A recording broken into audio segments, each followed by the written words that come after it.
शहर वाहतुकीच्या समस्येत अक्षरशः गुदमरून चाललं आहे। पुन्हा एकदा जयस्तंभ चौकामध्ये वाहनांच्या लांबच लांब रांगा लागल्यात। नागरिक हैराण झाले, रुग्णवाहिका अडकल्या आणि जोशी मार्केटपासून मालवीय चौकांपर्यंत संपूर्ण रस्ता ठप्प झालाय। प्रश्न एकच, शहरातील उडान पूल बंद असल्यामुळे ही परिस्थिती निर्माण झाली आहे, परंतु प्रशासन मात्र झोपेत आहे का? सकाळपासूनच जयस्तंभ चौकामध्ये प्रचंड प्रमाणात वाहतूक कोंडी होती। जोशी मार्केटपासून मालवीय चौकापर्यंत वाहनांची रांग तासनतास तशीच उभी राहिली। मोटरसायकलस्वार, चारचाकी चालक तसेच सार्वजनिक बस प्रवासीही या गोंधळात अडकलेत। रुग्णवाहिकेलाही पुढे जाण्यासाठी मार्ग मोकळा नव्हता, त्यामुळे जीवघेणा विलंब होण्याची भीती निर्माण झाली।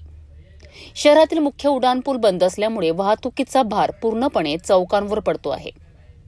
मात्र प्रशासनाने या गंभीर समस्येकडे पूर्णपणे दुर्लक्ष केले आहे। ट्रॅफिक पोलीस कुठे दिसत नाही, वाहन चालक स्वतःच आपला मार्ग काढताना दिसत आहे।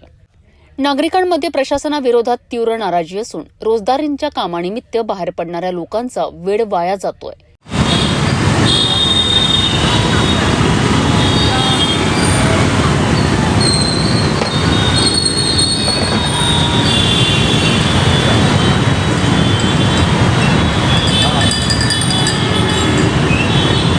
व्यापाऱ्यांना ग्राहक पोहोचत नाही, तर विद्यार्थ्यांना शाळा कॉलेजला उशीर होतोय। प्रश्न असा आहे की या वाहतूक कोंडीवर उपाययोजना नेमकी कधी होणार? शहर वाहतुकीच्या व्यवस्थेचं चित्र प्रत्येक दिवशी बिघडताना दिसतंय। जयस्तंभ चौकाची आजची परिस्थिती हे त्यांचं ज्वलंत उदाहरण। उड्डाण पूल बंद असला तरी पर्यायी मार्गांची कोणतीही ठोस सोय प्रशासनाने केली नाही, त्यामुळे नागरिकांना रोज त्रास सहन करावा लागतोय। अखेर शहरातील वाहतूक कोंडींचा प्रश्न कधी सोडवला जाणार, हा प्रश्न मात्र अनुत्तरितच आहे।